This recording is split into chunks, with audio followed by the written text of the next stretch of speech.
join me in giving a warm welcome to Eboo Patel. So if you'll allow me to stick somewhat close to this text, this is called Potlucks, Strangers, and Wholeness. If necessity is the mother of invention, then loneliness may well be the fountainhead of leadership. At least that was the case for me. I grew up about 25 miles west of here, went to college on a pretty straight pre-professional track, was awakened to the range of problems and possibilities in the world, graduated early, came to Chicago wanting just to do something good. I moved into the St. Francis Catholic Worker House on North Kenmore Avenue, took a job as a teacher in an alternative education program, the kind of program that was created for students who left traditional high school or who had been kicked out.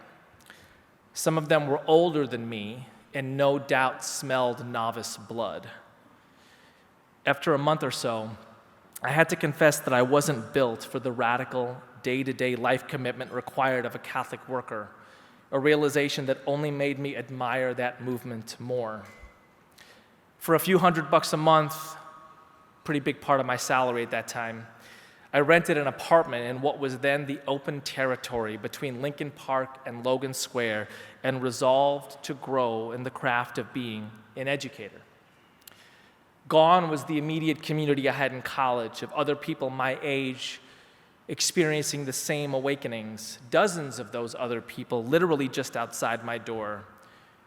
Gone too were all the people somewhat older than me, people who had had their own awakenings, and like bodhisattvas who have the opportunity to enter nirvana, but choose to stay on earth to teach compassion to other sentient beings. These people made it part of their spiritual practice to listen to ramblers like me at all hours of the day and night and assure me that my ideas were sparkling.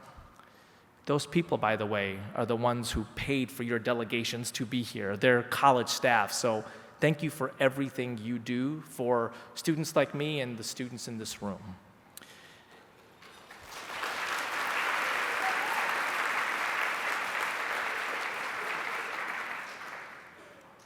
It was only after I graduated that I realized that this was both a job and a vocation for them, vocation being the term for work that you are employed to do but get paid very little for, but would probably do for free because you feel in your bones it is of cosmic importance, and any civilization in its right mind would value it properly, but that is a subject for a different time.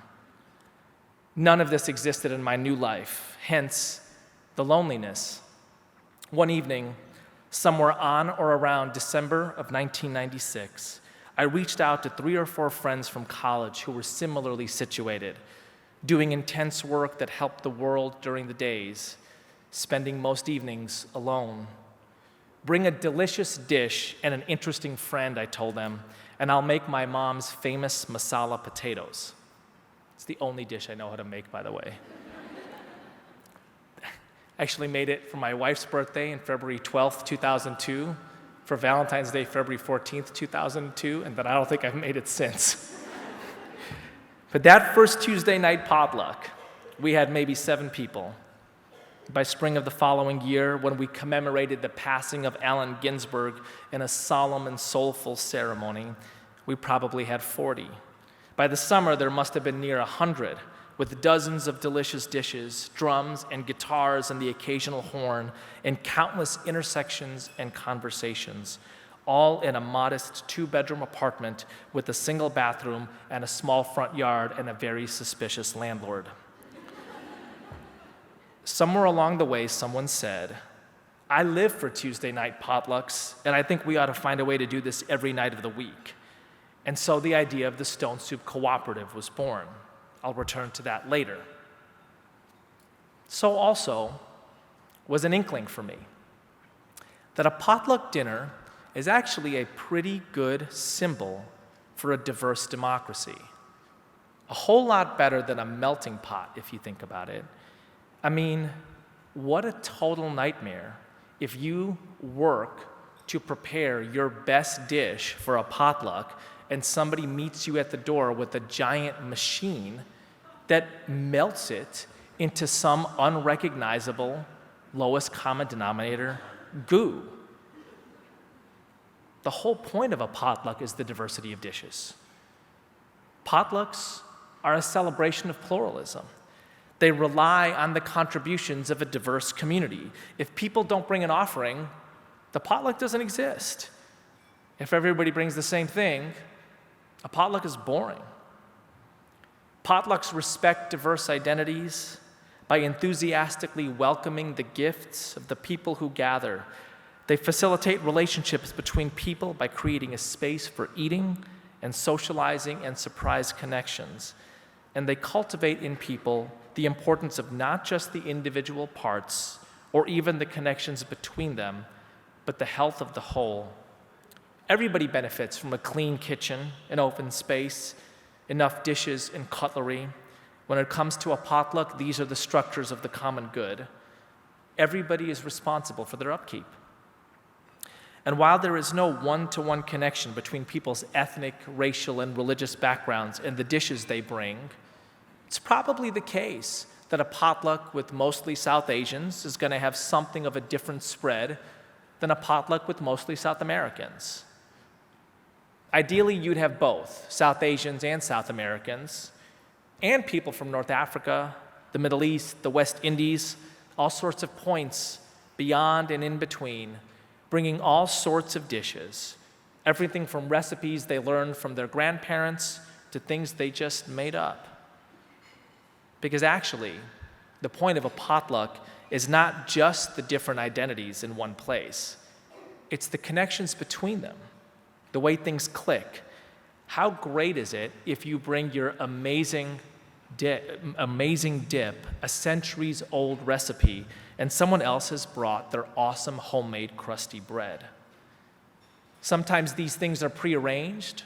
Sometimes they just happen. The best potlucks are like that. A little bit planned, a little bit haphazard. A potluck is sensitive to identities, but in a pragmatic rather than an ideological way. As the demographics of the group change, the food around the place is likely to change as well. Moreover, people have to be generally aware of what the gathering does and does not eat. If there are lots of people who don't eat pork for religious or other reasons, bring something else. If there's folks who are gluten-free or dairy-free, label your dish. Sometimes potlucks allow distinctive communities to form. It makes perfect sense for the gluten-free folks to first form a kind of community of their own around the gluten-free dishes.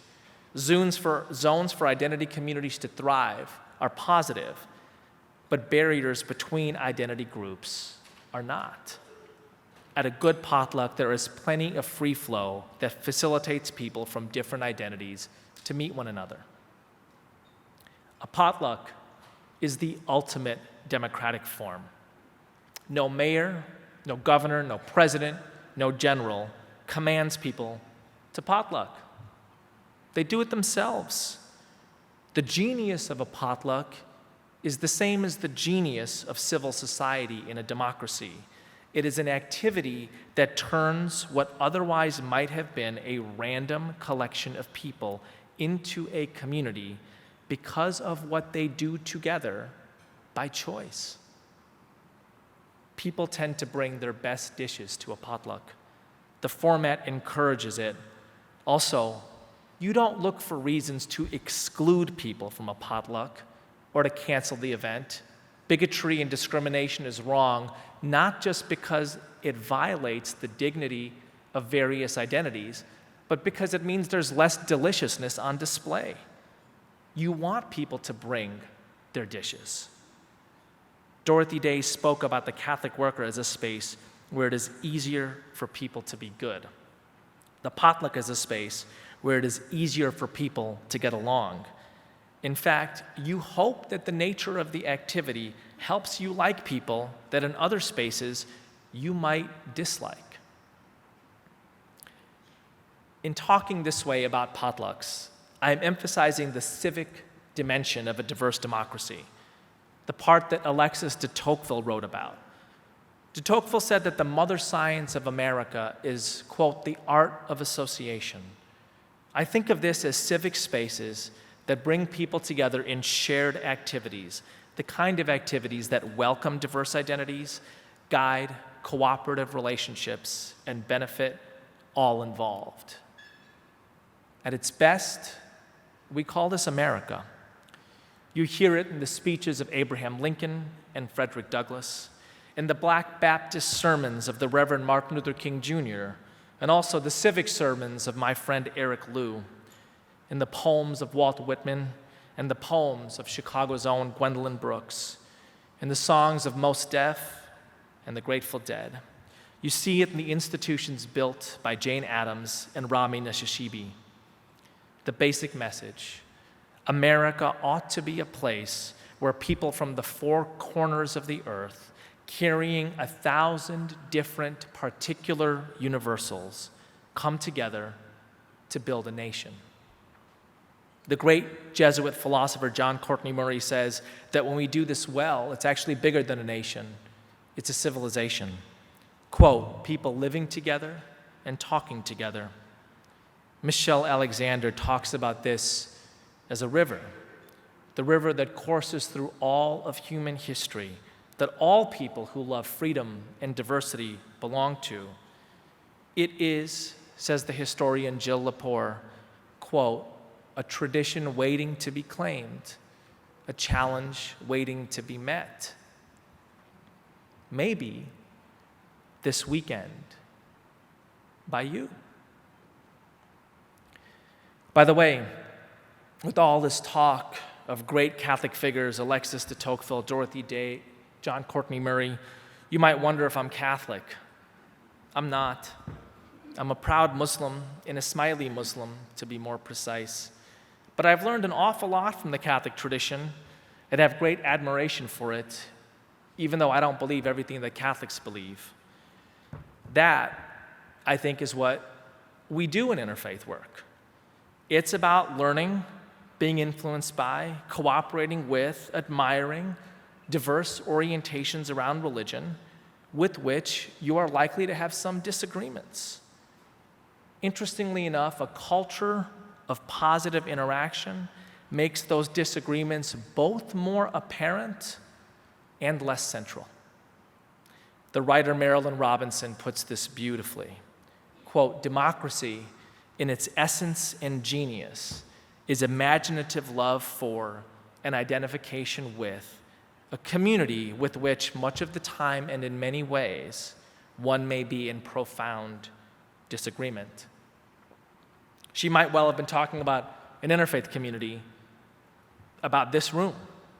That's because diverse religious communities are at once the building blocks of our diverse society and contending worldviews on matters of ultimate concern. It's hard to overstate the contribution of these communities to American civic life. Raise your hand if you go to a college or university that was founded by a religious community. So by the way, it's one thing to realize that if your place is called like Notre Dame, right? But USC, Syracuse, Emory, Duke, University of Chicago, Northwestern, all these places also founded by religious communities. So think about it for a second. Again, raise your hand if you go to a university founded by a religious community. Now keep your hand up if you are of the same religious tradition as the founders of the university. A lot fewer hands. I mean, think about this for a second. What a stunning achievement. People who were inspired by a particular idea of God, inspired to build something remarkable that lasts a long time, a university. They built an institution that is right now educating generations of people who have different ideas of God. That's a civilization. If you volunteer in college, reasonable chance you volunteer at a place that was founded by a religious community. If you work in human services after college, in disaster relief, let's say, or at a food bank, your closest partners are going to be diverse religious communities, both people with beliefs in politics you like and beliefs in politics you don't like. If you work in healthcare, I promise you, you will not be able to avoid how the spiritual lives of human beings at your hospital or your healthcare center impact the rituals that take place at a birth, or people's definition of the moment when a passing from this world to the after occurs, and notions of what that after is all about, or if it exists at all. So, expect disagreement, sometimes conflict. Diversity is not just the differences you like. That, by the way, is my best line in 10 years. But disagreement on some fundamental things does not cancel the possibility of cooperation on other fundamental things. In fact, the only way to have a healthy, diverse democracy is to hold both these things together: the recognition of disagreement and the significance of work together. I hope you experienced that here. After all, you did not come all this way just to spend time with people that you agree with. You came to learn from and build with a genuinely diverse community.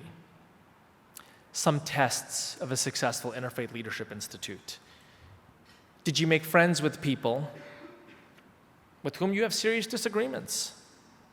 Did you learn something you admire about a religion or a worldview about which you had been previously skeptical or ignorant? Did encounters here cause you to think anew about your own religious tradition, spiritual path, or philosophical worldview? You also came to become a better interfaith leader. I'll tell you something. Diverse democracies require interfaith leaders. It's impossible to have a diverse democracy without a critical mass of who you are, who we are. And I think actually the potluck metaphor fits pretty well here too. That's because the greatest potluck leader of all time, a truly legendary, if mythical figure, illustrates some of the core tenets of interfaith leadership. I'll return to the stone soup story. You might have heard this as a kid in preschool or kindergarten or in Sunday school. It's the story of a starving village, a village where people are scared and isolated. The blinds are closed, their doors are locked. The father in one household says he doesn't like the people next door because they speak English with a different accent. The mother of the family next door says she doesn't like the folks around the corner because they believe in God in a different way than she does. And so people stay shut up in their homes, isolated and starving. And one day, a woman comes into this village, a traveler. She has a pack on her back. She stops in the village square. She builds a fire. She goes to the river. She takes out of her pack a large cauldron and a ladle and a stone. She fills the cauldron with water. She returns to the fire, puts the cauldron on it, and begins to stir. And something else is stirring in this village. The kids in these houses, they have a little sense that something's going on. They start to open the blinds, peer through the peek holes in the doors, and finally the curiosity gets the better of them and they can't take it anymore. They come spilling out of their houses into the town square, and they ask this woman, "What are you doing?" And by this time, the adults are there too. They want to see what their kids are up to, and also they're just curious themselves. And the woman looks at them and holds up this magic stone. And she says, "I'm creating stone soup." She puts the stone in and she keeps stirring. And one of the kids, an intemperate 9-year-old like the one that I happen to have, says, "We're hungry, is it done?" And she takes a little sip and she says, "Not quite, almost there, need some carrots." Somebody says, "We got carrots." Everybody looks surprised because this village is starving. There's not supposed to be any food. But turns out that this household has hidden some carrots away. So she goes back, gets the carrots out of the house, brings them to the town square, chops them up, throws them in the soup. Stir, stir. Is it done? Not quite. Need some potatoes. Somebody else says, well, we got potatoes. Everybody looks surprised. We thought there was no food in the village. Turns out another family had squired away some potatoes. They go back, find the potatoes in the hiding place they'd put them in, bring them to the town square, chop them up, throw them in. Repeats. Is it done? Almost there. Need some spices. Is it done? Almost there. Need some onions. Is it done? Well, it'd go better with some bread. Well, we need some chairs and a table. And on and on and on. And of course, when the process is over, this village, just an hour ago, isolated, scared, starving, is feasting. This traveler, I think, is the archetypal interfaith leader. She is doing what we are being trained to do. She's creating a space where people bring their gifts, connect with each other, uphold the common good, feast. Listen, I don't have to tell you, America is like a starving village right now. Isolated, scared. We have people who are constantly speaking narratives and creating spaces that encourage people to be their worst. That just makes you all that much more important, right? It makes the creation of spaces where people can be their best selves, where they can connect with each other in both planned and serendipitous ways, where they have a sense of the common good. It makes what we do really, really important. So what is both simple and genius about the work of this traveler? Well, first of all, she wanders into a starving village, but she sees a community. Think about that for a second, right? Everybody else looks at this and it's a bunch of people who are scared, isolated, and starving. But this woman, she sees a community. She has a vision. There's this beautiful line in Marcel Proust: the true journey of discovery is not in seeing new landscapes, it's in developing new eyes. Where you go, whatever it is that's before you, do you see the possibility of community? These folks contributing, being their best, connecting with each other. 2, she realizes everybody has something to offer. Even the people she doesn't like have something to offer. The people she disagrees with have something to offer. She sees assets where other people only want to see deficits. She has an appreciative knowledge of the traditions and identity communities that these folks come from. I just think that's absolutely essential, right? I mean, everybody wants to tell the worst story about the people next door. I don't want to think my neighbors are terrible folks. I don't want to think the folks in the next town over, the next city over, or the next state over are terrible folks. I want them to be the best of who they are. I want them to bring something delicious to the national potluck. How does it benefit me if you're a jerk? How does it benefit me if I continue telling the story of you being a jerk so that you actually become that?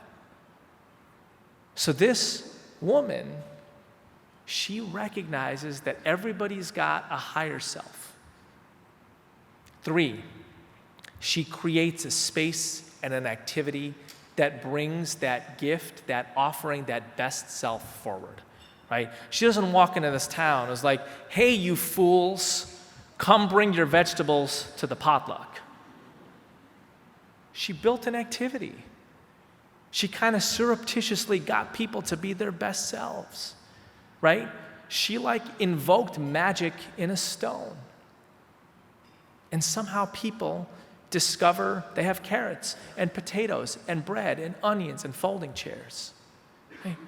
That's who we are We're the people who create spaces where other people are their best selves.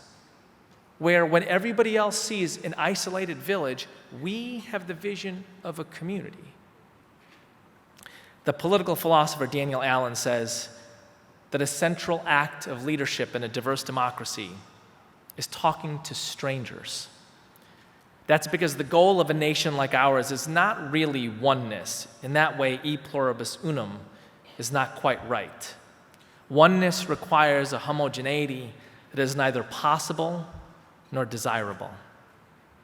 Instead, the goal is wholeness, the ability to create a sense of cohesion and coherence out of our multiplicity while retaining the distinctiveness of the original diversity. When strangers are willing to build trust with one another, they have the chance to build a whole new wholeness. That is a process that involves a community, but it always has. It is always catalyzed by, it is always curated by a leader. Bridges don't fall from the sky or rise from the ground. People build them. Potlucks don't just magically appear. Someone says, "Why don't you come over? Bring your best dish and an interesting friend." I wish for you that experience here of deepening in diverse community, of growth in your leadership, of beautiful encounters with strangers. I will leave you with the words of the great poet June Jordan. I am a stranger, learning to worship the strangers around me, whoever you are, whoever I may become. Jazakallahu khair, may God give you goodness. Thank you.